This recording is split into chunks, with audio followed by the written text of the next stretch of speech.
Bien, damos inicio a nuestra primera clase del módulo de estadística de herramientas metodológicas.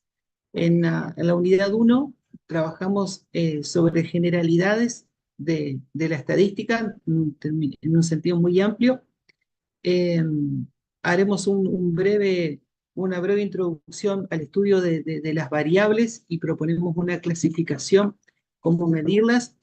Y esta primera clase pretende alcanzar hasta las representaciones gráficas. Así que los objetivos de esta unidad es, bueno, tener una primera definición de qué es la estadística, qué es en particular la bioestadística y, bueno, charlar, analizar algunos ejemplos propios del campo, ¿no? Del campo disciplinar. Distinguir, poder clasificar y en función de eso eh, ver y tomar decisiones sobre, por ejemplo, el tipo de representaciones gráficas que vamos a utilizar de acuerdo a la caracterización de la variable de lo que estamos trabajando. eh, Identificar y dar ejemplos de las diferentes escalas de medidas y resumir y organizar datos en forma tabular, ¿sí? Lo que se le suele llamar construcción de tablas.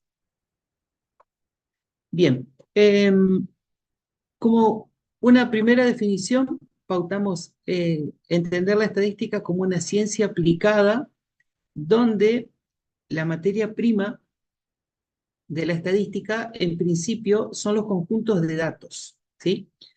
Y la idea es, dado un conjunto de datos, tener metodológicamente organizado el estudio para recolectarlos, ¿sí? Hacer la recopilación de los datos, organizarlos, presentarlos y realizar un primer análisis. Estos métodos se pueden aplicar con fines diferentes, solo para su descripción, y ahí es lo que se le llama estadística descriptiva, o con intenciones de realizar alguna inferencia. Eh, Pensando en la idea de que yo a partir de una información muestral me animo a decir algo de la población de donde saqué esa muestra, ¿sí? A eso se refiere la expresión métodos inferenciales. Es dado a una población, ¿sí? Definida, con determinadas técnicas y cuidados, tomar una muestra y a partir de lo que diga la muestra, infiero lo que ocurre en toda la población. A eso se le llama método inferencial, de lo particular a lo general, de la muestra a la población. Pero yo también puedo, y es lo que vamos a hacer en esta unidad, simplemente pensar en todo esto, nada más que para describir el conjunto de datos. ¿Sí? Solo puedo describir. Bueno, y la bioestadística básicamente es la aplicación de los métodos y los procedimientos estadísticos eh, a los campos de estudio vinculados a la biología. Ocurre que a la biología y a la economía le ha ocurrido que han desarrollado tanto métodos propios que, si se quiere, dentro de la estadística tienen como sus propios caminos, ¿no? Por eso aparece la bioestadística y la econometría. Algunos ejemplos de problemas concretos dice que pueden ayudar a la bioestadística a establecer la eficacia y la seguridad de un nuevo medicamento, ¿sí? Determinar el pronóstico de pacientes que tienen una determinada enfermedad o identificar aquellos factores que contribuyan más o menos a la efectividad del tratamiento o de alguna droga que se esté estudiando. Y también el estudio de la asociación entre, por ejemplo, la contaminación del aire, del agua y la aparición de una determinada enfermedad. O sea, ¿qué relación hay? ¿Sí? Es un par de ejemplos. Bien, antes de continuar ahí en los primeros conceptos básicos y elementales como es población y muestra, comentar que esta presentación y la propuesta de lectura se refiere a estos dos libros, ¿sí? Uno es de Susan Milton, se llama Estadística para Biología y Ciencias de la Salud. Eh, este libro en particular, este libro en particular tiene muchos ejemplos resueltos. Nosotros acá estamos por la unidad uno, que para la autora es métodos descriptivos, tablas de distribuciones, que es lo que mencionamos al inicio, otras técnicas de representación como el diagrama de tallo y hojas, los histogramas, y en una segunda parte, en nuestra organización de la unidad, aparece el cálculo de la media, la mediana, las llamadas medidas de tendencia central, las de variabilidad y el gráfico de caja, que es una representación que de alguna forma integra bastante todo lo anterior, ¿sí? Y el otro libro recomendado es de un autor, Wayne, que se llama Bioestadística, base para el análisis de las ciencias de la salud. Y de este libro, en la unidad 1, hace mención a esto que mencionamos al pasar del estudio de las escalas, que ahora vamos a charlar un ratito, de la clasificación de las variables. Bueno, esas definiciones las saqué de este libro para armar la presentación.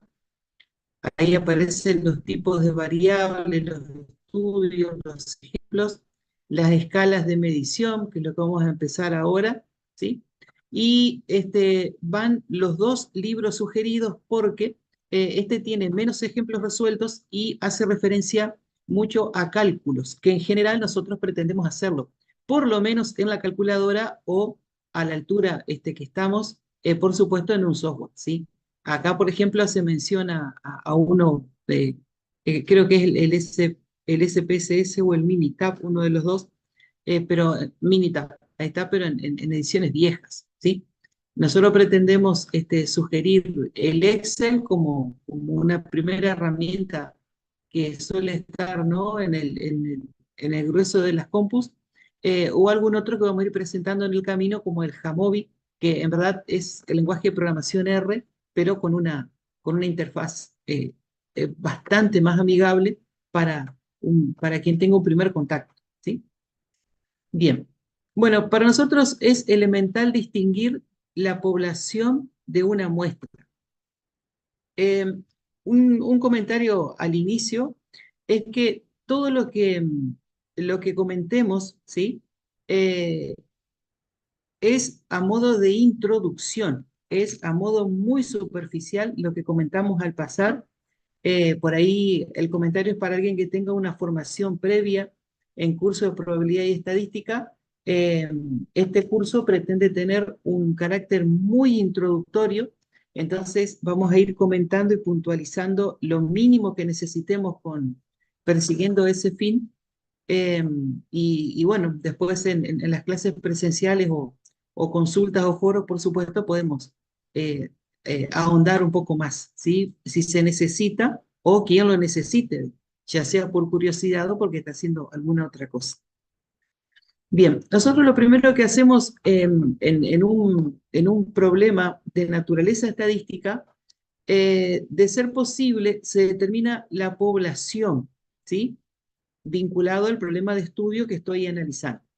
Entonces, es un conjunto de entes, pueden ser personas, cosas, cualquier cosa, a los cuales se les puede observar o medir cierta característica, ¿no?, que puede ser cualitativo o cuantitativo. Es, de alguna manera, la totalidad de los entes a los que se le observará alguna característica de interés vinculado al problema que uno está estudiando. Y una muestra es un subconjunto de la población, ¿sí? A modo de ejemplo, yo puedo pensar si los pacientes que toman determinado analgésico, si se les da una segunda droga, mejora la condición del paciente con él, ¿no? Entonces, en ese problema improvisado, la población son los pacientes donde se trataría de que sean de las mismas características que toman ese analgésico, ¿sí? Y que quizá son muchos o son muy difíciles de acceder. Entonces, la población es el conjunto total de todos ellos y una muestra, que después veremos que puede ser probabilística o no probabilística, puede ser un conjunto de pacientes que yo tengo al alcance para darle esa segunda droga y registrar si hubo cambios o no, a modo de ejemplo.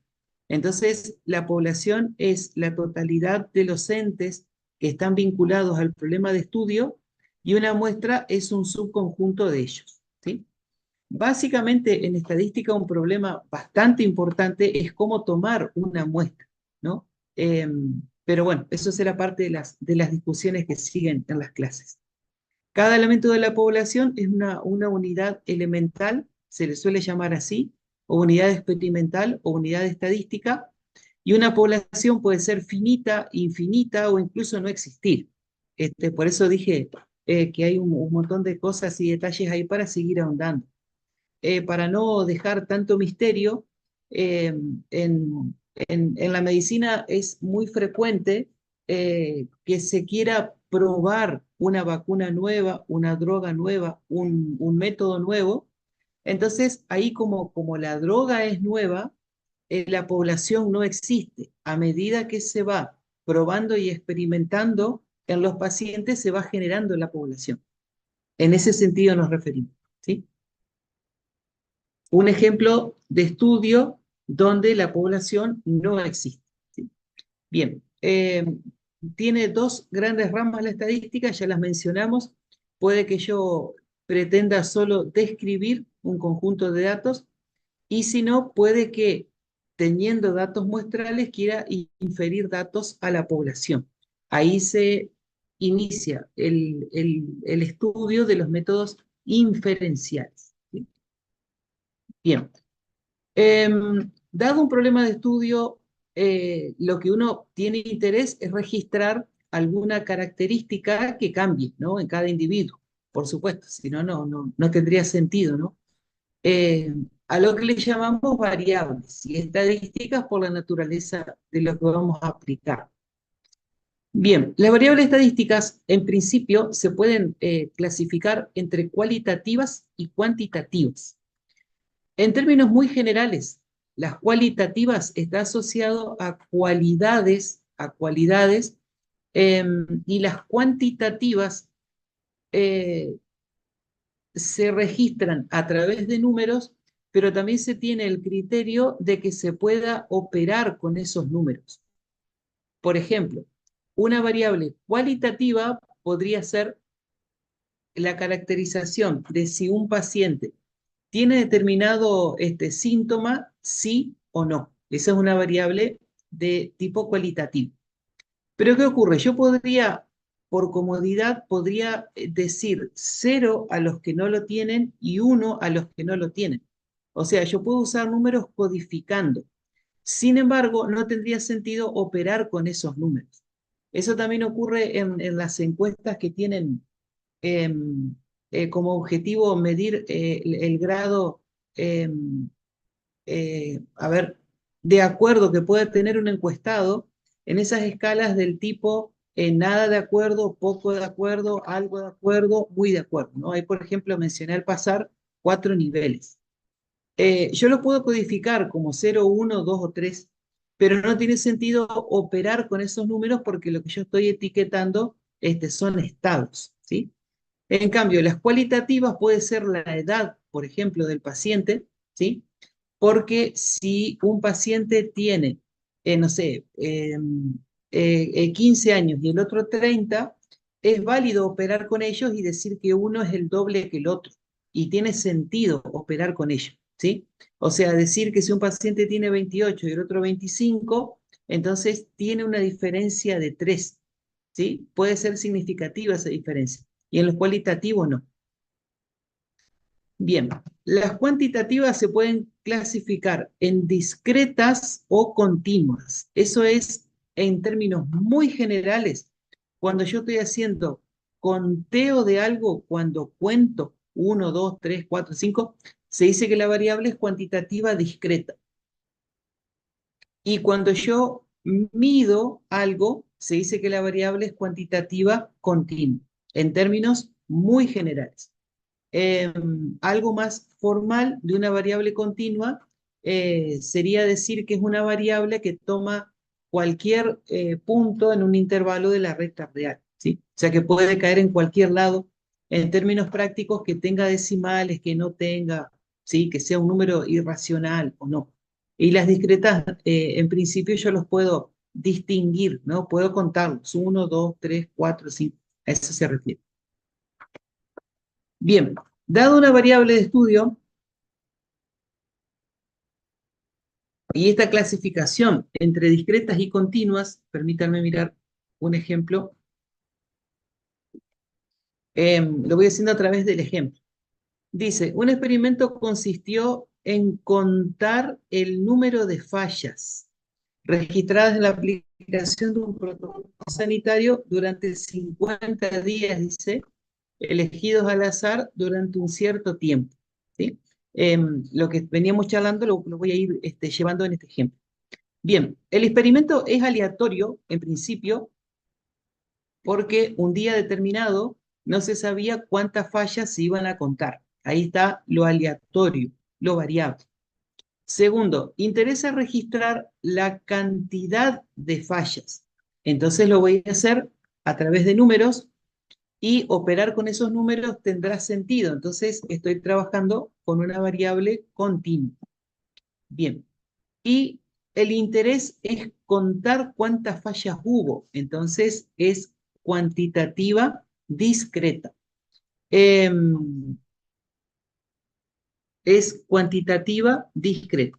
Esto estamos charlando, lo llevo al ejemplo que vamos a ver en un ratito. Bien, dado una variable, como la que hicimos recién en el ejemplo, particularmente yo puedo distinguir, ¿sí? los estados que pueda tomar esa variable y no hacer absolutamente nada más. Por ejemplo, lo que comenté de si un encuestado me dice sí o no. ¿Tá? Yo lo único que puedo hacer es distinguir. No puedo decir que uno es mejor que el otro porque dijo que sí o dijo que no. Eso sería poder ordenarlos aparte de distinguir.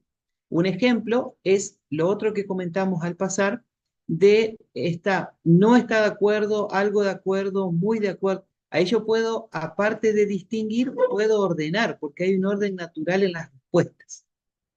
Quiere decir que las escalas de mediciones nominales y ordinales se refiere a las variables cualitativas, ¿sí? Por otro lado, para las variables cuantitativas, uno puede tener dos niveles, los de intervalos y los de razón. Sin entrar en tecnicismos, la idea es la siguiente. Cuando uno mide, por ejemplo, la temperatura de un lugar, depende de la escala con la que uses, ¿no? El 0 en Celsius no es el 0 en Fahrenheit, por dar un ejemplo. Entonces, en las escalas donde el 0 no representa la ausencia, sino que representa un nivel, se dice que la escala es de intervalos, ¿sí?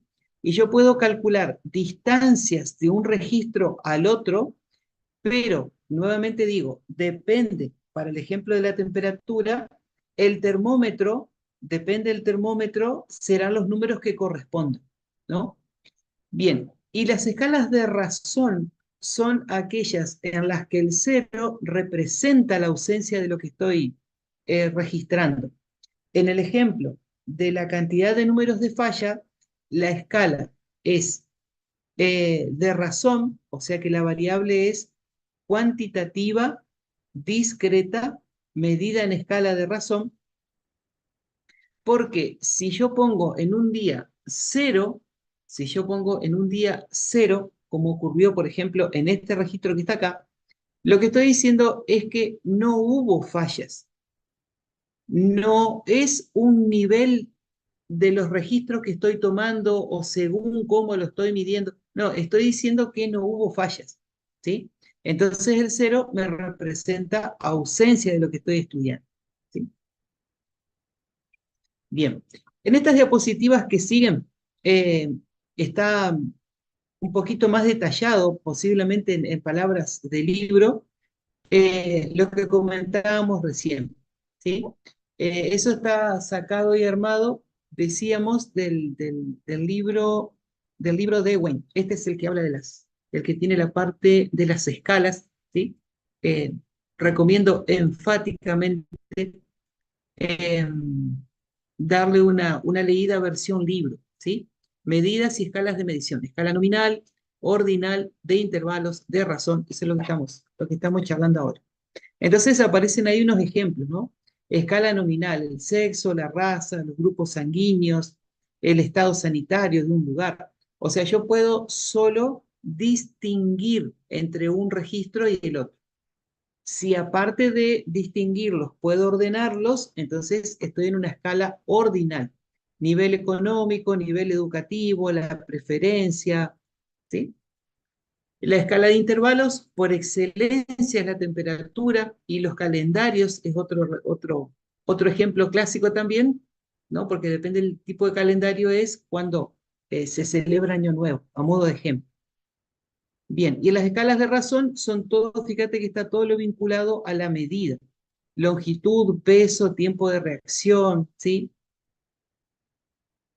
Bien, ¿a dónde vamos con todo esto? Una buena pregunta es, ¿para qué tanto lío en clasificar lo que estoy estudiando? O sea, ¿qué tan importante es tener la variable clasificada en cualitativa o cuantitativa, si es cuantitativa, discreta, continua, y en qué escala de medición? Si es cualitativa, nominal, ordinal, y si es cuantitativa, de intervalo de razón. Bien, porque esa clasificación es crucial para ver la pertinencia de cómo lo voy a tabular los datos, qué estadísticos voy a calcular, qué gráficos voy a hacer, qué método estadístico puedo aplicar, todo depende del tipo de variable.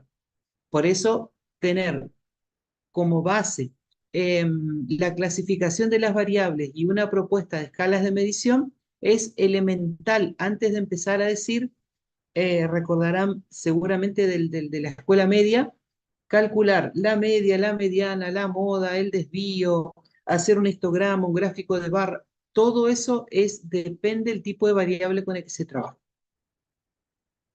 Bien, em, entonces, dado el problema de estudio, vuelvo a tomar este ejemplo, estamos más cerquita, y un conjunto de registros, ¿sí?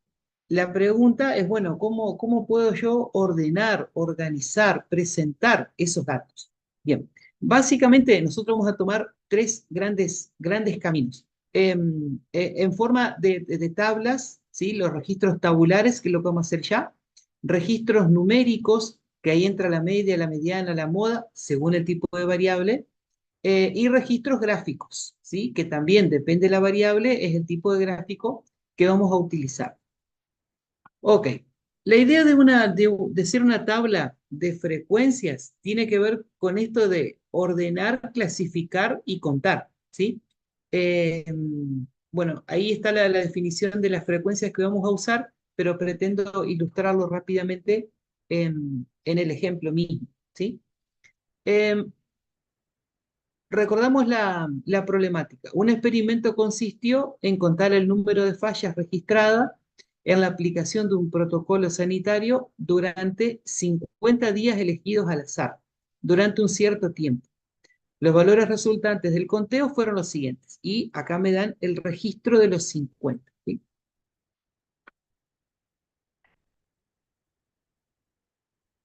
Bien. En esta parte, yo creo que es más que pertinente pensar que nosotros somos, de alguna forma, quienes debemos elaborar el informe y lo que nos dieron fueron los registros que se tomaron.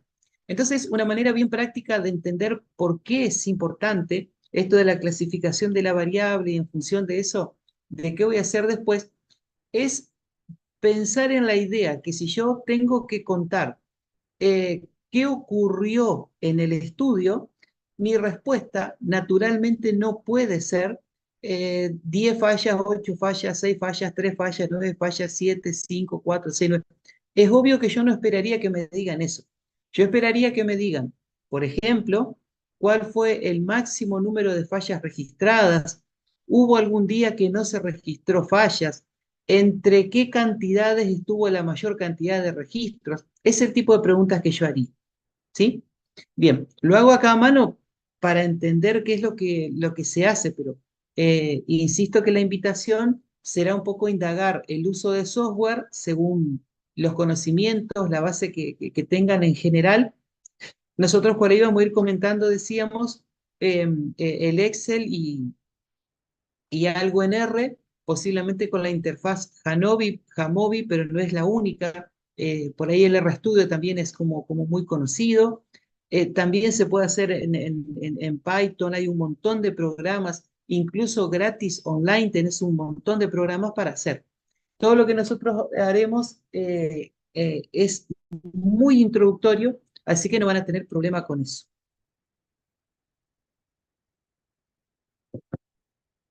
Bien, bueno, una tabla de frecuencias em, consiste en registrar los valores de la variable, los valores de la variable, y de alguna manera resumir, entre otras cosas, por ejemplo, para responder a la pregunta, ¿cuánto, cuánto se repite cada valor? ¿No? Esa es una pregunta. ¿Sí? Entonces, a la pregunta, ¿qué valores tomó la variable? ¿Qué valores tomó la variable? Bueno, la variable tomó valores ceros, valor 0, valor 1, tomó valor 2, valor 3, valor 4, valor 5. Los tomo a todos hasta el 10 parece, ¿no?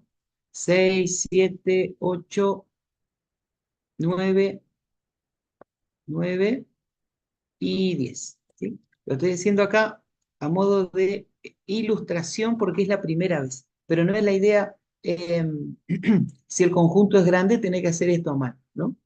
Entonces, ahí mi variable que le llamé X, que es el número de fallas, toma esos valores, desde el 0 hasta el 10. La siguiente pregunta es ¿cuántas veces se repitió cada valor? Eso es a lo que usualmente se le llama frecuencia absoluta. Se le llama frecuencia absoluta. Y responde a la pregunta cuántas veces se registró cada valor. ¿Sí? Bien, entonces ahí empieza un procedimiento de conteo, ¿no? Que es lo que decíamos hoy, de también la caracterización de la variable. Acá yo cuento cuántas veces me apareció el cero, que voy a hacer los primeros renglones, no lo voy a hacer a todo, pero digo, el cero me apareció una vez, ¿sí? Que es este registro que está acá. Hago otro más a modo de ilustración. El uno, por ejemplo, me apareció acá, uno también me apareció una vez, bien ahí. Vamos con el 2, 1, 2. Bueno, creo que 3 veces. Después, por favor, chequéenlo, lo estoy haciendo a la par mientras esto va pasando. 1, 2, 3, 4, 5. Creo que 5 veces el 10 y así sucesivamente, ¿no? Ahí yo de alguna manera ya estoy empezando a organizar los datos. Si por alguna cuestión el interés mío, como es cantidad de fallas, era que en general haya pocas fallas, me estoy enterando que de los 50, acuérdate que estos son 50 registros, que de los 50, ninguna falla hubo un solo día. Una sola, un día, 2 fallas ocurrió 3 días, 3 fallas, 5 días, ¿no? Entonces, me quedan un montón de valores y son altos donde tengo que tener los otros 50. Si el objetivo era registrar que sea la menor cantidad posible o que no haya, nuestros datos no son muy alentadores, ¿sí? Bien, esto también puede tener un interés en términos acumulativos, lo que habitualmente se llama frecuencia absoluta acumulada. La idea de acumular frecuencias es ir mirando entre la frecuencia absoluta e ir sumando. La lectura es la siguiente. Hasta 0 fallas tengo un registro. Hasta una falla, o sea, ninguna o una, tengo 2 registros, más vale que voy sumando lo que tengo acá, ¿no? Hasta 2 fallas ocurrió 5 veces, ¿ves? Al 2 le sumo 3. Hasta 3 fallas voy teniendo 10 registros, ¿sí? Entonces, ¿por qué puede ser de interés tener la frecuencia acumulada? Y por esto que decía, que acá yo tengo un total de 50. Y supongamos que hasta 3 fallas por día, no lo consideraríamos grave, a modo de ejemplo. Entonces, decía que mis datos no son muy alentadores y ahora lo leo de otra manera en la frecuencia acumulada, porque estoy diciendo que hasta 3 fallas por día hubo en total 10 registros. Entonces, ¿por qué digo que mis datos no son alentadores? Y porque me falta ubicar los otros 40, ¿no? ¿Qué quiere decir? Que yo en el último de los que estoy acá voy a registrar 50. Claro, en este yo tengo que registrar los 50, ¿no? El 10, por ejemplo, que el 10 aparece 2, 3 veces, ¿sí? Sumando los 3 días que hubo 10 fallas, ahí tengo que llegar al 50, sí o sí. Entonces quiere decir que arriba de 3 por día tengo que tener una cantidad bastante importante, ¿sí? A modo de ejemplo. Ahora lo muestro terminado en un software, ¿sí? Bueno, y de igual manera uno puede hacer estos registros en términos porcentuales, o sea, la frecuencia relativa en términos porcentuales y también la acumulativa en términos porcentuales, ¿sí? Entonces, si acá yo pongo la frecuencia relativa, lo que voy a hacer es mirar 1 dividido 50, ¿no? Y lo expreso en porcentaje. Para el 1 también es 1/50. Para el 2 es 3/50. Entonces, fíjate que estoy pasando a porcentaje eh, las, las frecuencias absolutas. Para la cantidad de fallas 3, voy a decir que el porcentaje es 5/50. Si lo escribís en porcentaje, por supuesto multiplicado por 100, ¿sí? Y la frecuencia absoluta, perdón, la frecuencia relativa acumulada será sumar estos porcentajes, ¿no? Acá es 1/50, si lo querés hacer por 100. Esto será 2/50, este será 5/50, este 10/50, lo pasás a porcentaje y tenés también la lectura. La misma lectura que dije, hasta 3 fallas, hubo un total de 10 y corresponde al tanto por ciento del total del conjunto, ¿sí? Bien. Bueno, eso es una tabla de frecuencias. Es para tener un registro tabular de los datos, ¿sí? Bien, solo a modo de ejemplo, esta es la pantalla del Jamovi, se llama el programa Jamovi. Vamos a dejar opcionalmente, quienes quieran trabajarlo, cómo lo pueden bajar, cómo lo pueden instalar. Acá en la primera columna cargué los datos, los que veíamos recién son estos de la primera columna, el B es otra cosa. Esta columna A, ¿sí? Em, Ahí tengo un botón que dice exploración, descriptivas, ¿está?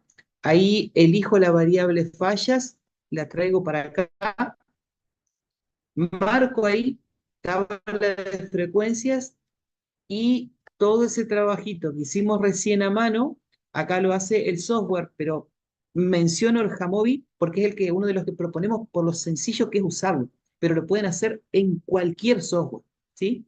Y hace esta tabla a modo de resumen, ¿no?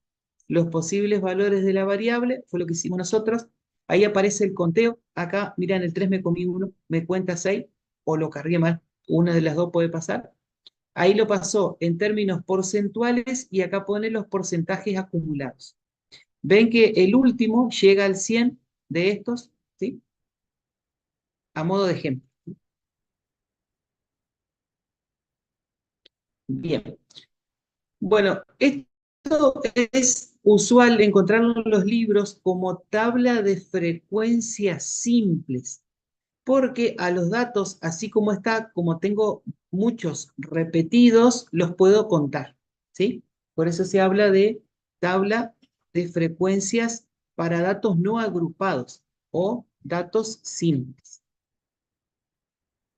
Bien, como último ejemplo, y dejamos como una primer gran tarea, podemos tener una cantidad de datos similar al del problema anterior, si queremos, pero con la particularidad que, fíjate que casi no tengo repetidos, ¿sí?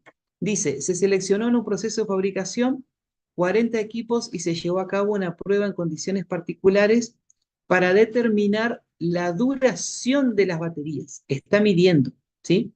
Los siguientes datos representan el tiempo medido en horas, ¿sí? Se está midiendo. Y fíjate que tengo incluso menos datos que en el problema anterior, pero casi no tengo repetidos, ¿sí? Dice, ¿qué aspectos, pensando en el registro tabular, se deben considerar respecto al problema anterior?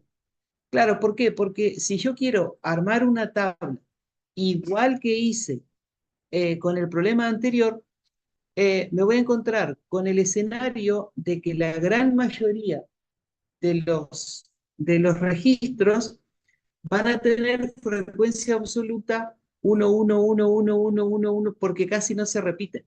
La frecuencia porcentual va a ser la misma, porque la absoluta es la misma, ¿sí? Entonces, mucho no me va a decir. En estos casos, en estos casos donde tengo un conjunto grande de datos, pero muy pocos son los repetidos, lo que se suele hacer para organizar la tabla es agrupar los datos. Entonces, hablamos de una tabla de frecuencia para datos agrupados, ¿sí? Para datos agrupados. Bien, eso es lo que tenemos en la segunda columna acá del software. Esos valores son estos que están acá. Incluso están ordenados, ¿sí? Ahí están los 40, ahí están los 40, el último es ese que está ahí. Bien, y la idea, por supuesto, es que si yo a esto le pido una tabla de frecuencias, que podemos eh, improvisarlo ya mismo, podemos improvisarlo ya mismo, elijo ahí la B, ¿sí? Fíjate que cuando yo pido la tabla, cuando pido la tabla, no logro lo que yo pretendo, que es describir el conjunto. Ahí aparecen los unos que decía hoy, porque la gran mayoría son todos distintos, entonces, claro, no me dice nada. Los porcentajes de cada uno, ¿ves? Más vale son los mismos. ¿Tá? Entonces, ahí estamos separando un poco esto que decíamos de tener cuidado, ¿no? Con cómo clasifico la variable que estoy haciendo y ver cómo, que lo que hago en uno no necesariamente me va a servir en lo que haga en otro, ¿sí? Bien. Bueno, voy a dar grandísimos comentarios. La idea es que esto lo puedan del libro, revisar y preparar solos, ¿sí? A ver, creo que va a estar, a ver, ahí está. Bueno, este es el libro de Milton, ¿sí? Este es el libro de Milton. Em, Estamos explorando la construcción de una tabla para datos que vamos a agrupar, porque la mayoría son todos distintos. Em, es la sección 1.3, la que dice distribución de frecuencias, histogram, ¿sí? Bien. Bueno, la recomendación es que a esta parte la lean y más o menos saquen sus apuntes, ¿sí? A grandes rasgos, la idea de agrupar datos es terminar en una tabla de este tipo. Acá, bueno, es un problema que plantea el libro, pero en lugar, por ejemplo, de decir las edades y contar cuántos hubo, que es una tabla de frecuencia simple, la idea es agrupar y decir, en el problema que dio, ¿no? Entre 16 y 31, ¿ves? Que toman un rango de valores, se registraron 5. Entre 32 y 63 se registraron 6. Entre 64 y 127. Bueno, a esto se le llama una tabla de frecuencias para datos agrupados, ¿sí? Ahí el libro plantea otro ejemplo más, que es bien interesante para poner en práctica, es el control, ¿sí? Tienen un grupo experimental, un grupo de control, y fíjate que los datos otra vez ameritan agruparse porque la mayoría son todos distintos, ¿sí? Bien, dejo un pequeñísimo apunte a modo de referencia, ¿sí? Voy a poner así, construcción, construcción de clases, se le suele llamar, o intervalos, ¿no? De clases o intervalos para el agrupamiento de los datos. Agrupamiento para el agrupamiento de de los datos.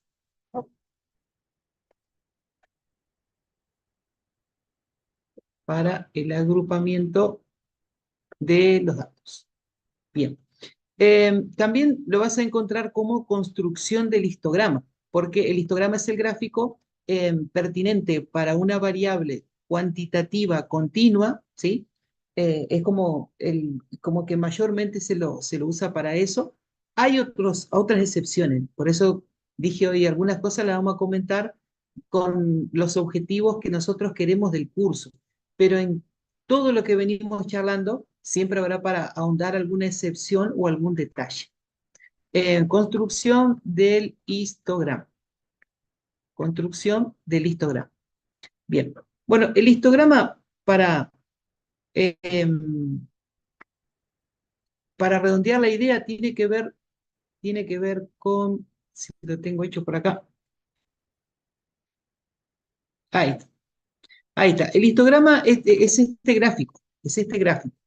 Este es el histograma hecho para este problema, ¿sí? Después en la práctica lo van a revisar y si no, más o menos con lo que charlamos, lo van a poder construir sin mayores problemas.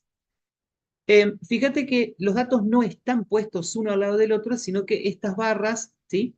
Dan una idea, por ejemplo, que entre 700 y 900 tengo la mayoría de los datos.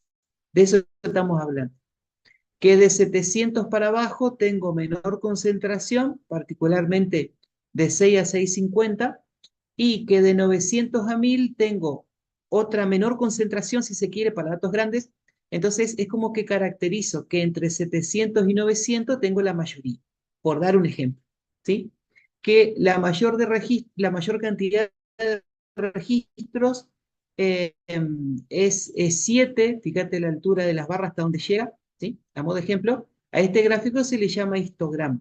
Son barras rectangulares que responden a una agrupación y a un conteo que se hizo para poder armar la escala. Y bueno, y eso es lo que estamos construyendo, que son las tablas, ¿sí?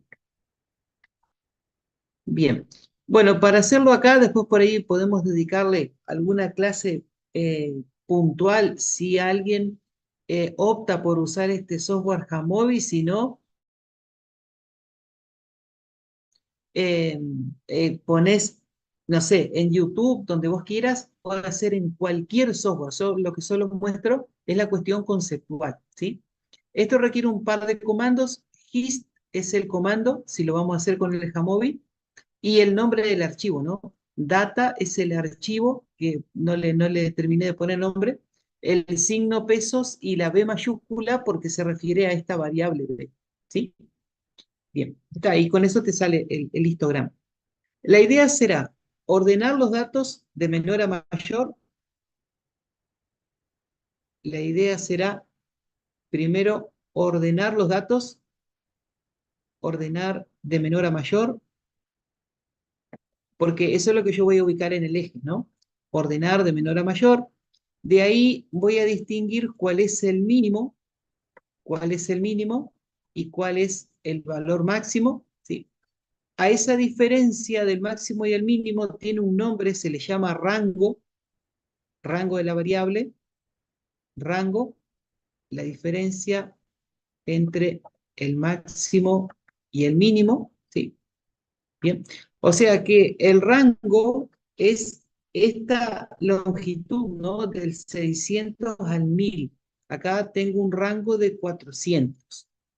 Bien, ok, y una vez determinado el rango, debemos determinar la cantidad de intervalos, determinar el número de intervalos, determinar el número de intervalos.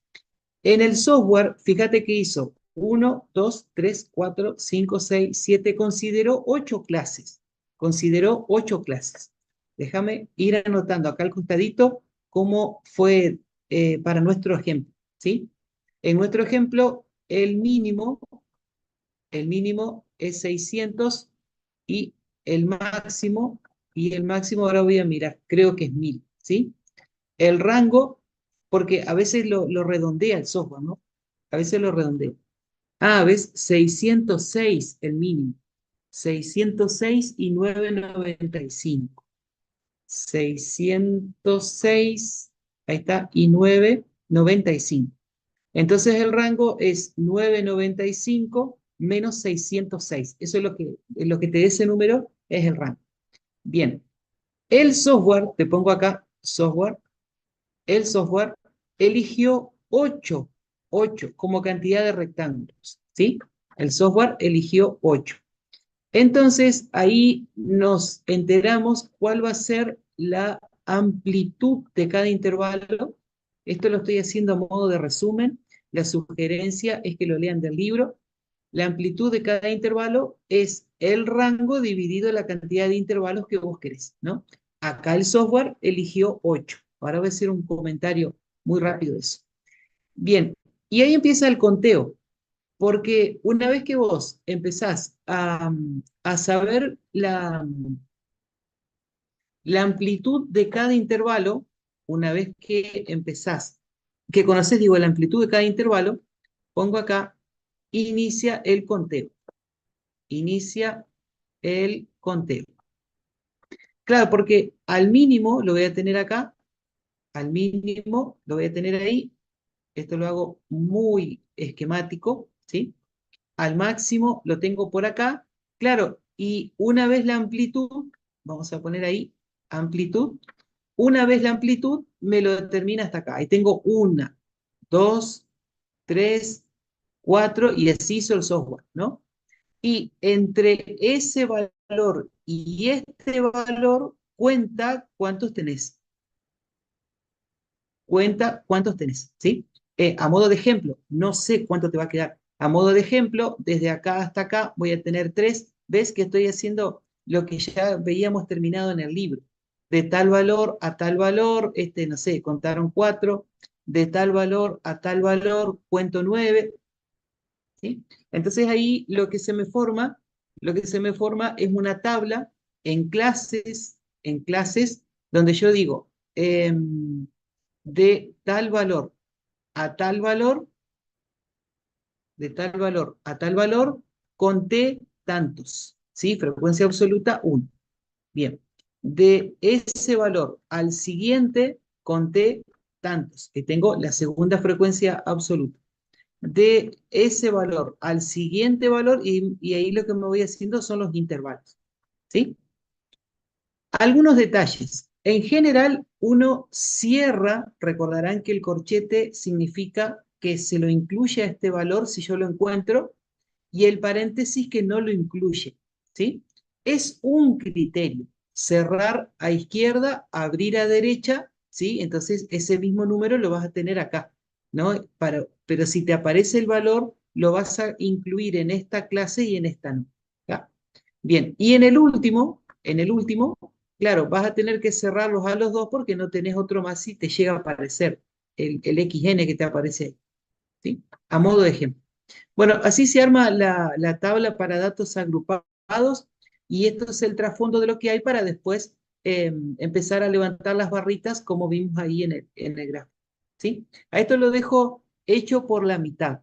Más o menos redondeo la idea, pero habría que irse al libro para, para ver algún detalle más. Y también para ir familiarizándonos con la lectura del libro, ¿sí? Ambos libros lo tienen. Acá estoy mirando el otro libro. ¿Ves? Ahí aparecen las tablas de frecuencias simples, las de frecuencias simples, y este, acá tengo un ejemplo brutal, ¿no? Una cantidad enorme de datos, y yo diría agrupar, porque algunos se repiten, sí, pero la gran mayoría son distintos, ¿sí? Bien, en el otro libro, en el libro de Wayne, en la sección 2.3, dice datos agrupados y distribución de frecuencias. Ahí, por ejemplo, así al pasar, ¿no? Aparece el cálculo de la amplitud del intervalo, el rango sobre la cantidad de intervalos, ¿sí? Y ahí, a modo de ejemplo, empieza a resolver uno y empieza a armar las tablitas. Bien, comentario técnico. Para determinar la cantidad de intervalos no hay una única regla. una buena pregunta sería ¿por qué el software eligió 8? ¿Sí? El libro de Wayne te cuenta un criterio, que es una formulita, bueno, tiene por supuesto un trasfondo y una justificación, tiene que ver con convergencias en los gráficos, no viene el caso, que se llama la regla de Sturges, y que es aplicar esta formulita que aparece acá, 1 más 3,332, está redondeado ahí, por logaritmo decimal de la cantidad de números que vos tenés. Es una reglita, pero no es la única. En general se suele usar también para determinar la cantidad, la raíz cuadrada de la cantidad de datos, ¿sí? Fíjate que en el ejemplo nuestro teníamos 50, ¿no? Y si vos haces la raíz de 50 te da 7 y pico, a modo de ejemplo. ¿Tá? Entonces quizá el software con algún criterio similar redondeó en 8, pero por dar un ejemplo. Y después hay otros libros donde te evitan las fórmulas, como la regla de Sturges, la regla de la raíz cuadrada, y directamente te dice, si usted tiene entre 50 y 80, entre 80 y 100, por dar un ejemplo. ¿Sí? Y ahí está terminado un ejemplo, que es el grande, el que estaba, ese que apareció un montón de datos, donde hicieron intervalos de longitud 9 parece, que en verdad es 10. Pasa que en lugar de cerrar y abrir, lo deja el 19 acá y retoma el 20 allá abajo. Por eso dije que son solo criterios. Y ahí tenés un ejemplo terminado con la frecuencia absoluta, la acumulada, la relativa, ¿sí? Y eso llevado al gráfico, por supuesto, no cuesta nada porque ya tenés de dónde hasta dónde, y las alturas hasta dónde tiene que ir cada barrita, ¿sí?